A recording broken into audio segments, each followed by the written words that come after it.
ശ്രദ്ധിക്കാം, സാധാരണ ഇന്റർവ്യൂ ചെയ്യുന്ന ആൾക്കാരെ പോലെയല്ല മഞ്ജുളൻ ഇന്റർവ്യൂ ചെയ്യുന്നത്. സന്തോഷ് പണ്ഡിറ്റ് സ്വന്തമായിട്ട് പാട്ട് എഴുതുന്നു, സ്വന്തമായിട്ട് അഭിനയിക്കുന്നു, സ്വന്തമായിട്ട് സ്ക്രിപ്റ്റ് എഴുതുന്നു, പുള്ളി തന്നെ അങ്ങോട്ട് അഭിനയിക്കുന്നു. അഭിനയം നമുക്ക് അതിനെ പറയാൻ പറ്റത്തില്ല. ഈ പറയുന്ന പോലെ തന്നെ ഒരു കോമാളിത്തര രീതിയിലാണ് ഈ പറയുന്ന പോലെ തന്നെ. ഹ്യൂമൻ സെന്റിമെന്റ്സിന് ഇവിടെ ഒരു വിലയില്ലേ? പൈസക്ക് വേണ്ടിയിട്ട് മാത്രമാണ് ഇങ്ങനെയൊക്കെ കാണിക്കുന്നത്.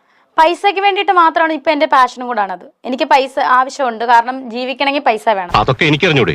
അടിയോടി പറഞ്ഞാലും കാര്യമുണ്ട്. എന്റെ വീട്ടില് ഞാൻ മാത്രമാണ് ജോലി ചെയ്യുന്നത്. എന്റെ പപ്പായ്ക്ക് ജോലിക്കാൻ പറ്റത്തില്ല. സൂചേട്ടൻ മരിച്ചും പോയി. അതെ, ദുബായി പോവാണെങ്കിൽ എനിക്ക് കുഴപ്പമില്ലായിരുന്നു. സൂചേട്ടൻ മരിച്ചാ പോയത്.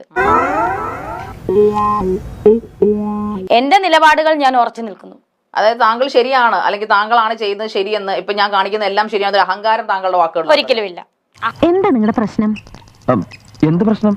എനിക്കൊരു പ്രശ്നമില്ല. താങ്കൾ എക്സ്പ്രഷൻ ഇടുമ്പോൾ, അതായത് ക്യാമറയുടെ മുമ്പിലാണല്ലോ എക്സ്പ്രഷൻ ഇടുന്നത്. ഇടയ്ക്കിടയ്ക്ക് താങ്കൾ അലമാരയുടെ മുമ്പിൽ, കണ്ണാടി മുമ്പിൽ എക്സ്പ്രഷൻ നോക്കുമ്പോൾ താങ്കൾക്ക് സ്വയം ഒന്ന് വിലയിരുത്താൻ പറ്റത്തില്ല. അവൻ വലിയ രാജാവ്, നമ്മൾ വെരി പൂർ പ്രജകൾ. ദിനോസറിന്റെ മുഖം പോലെയാണെന്നോ, ദിനോസറിനുണ്ടായ കുട്ടിയെന്നോ ഒക്കെ വിളിച്ച് ആൾക്കാർ പർട്ടിക്കുലർ കമന്റ് ഒക്കെ പറഞ്ഞ ആൾക്കാർ വിളിക്കുന്നുണ്ടല്ലോ, വിളിക്കുന്നുണ്ട് താങ്കളെ.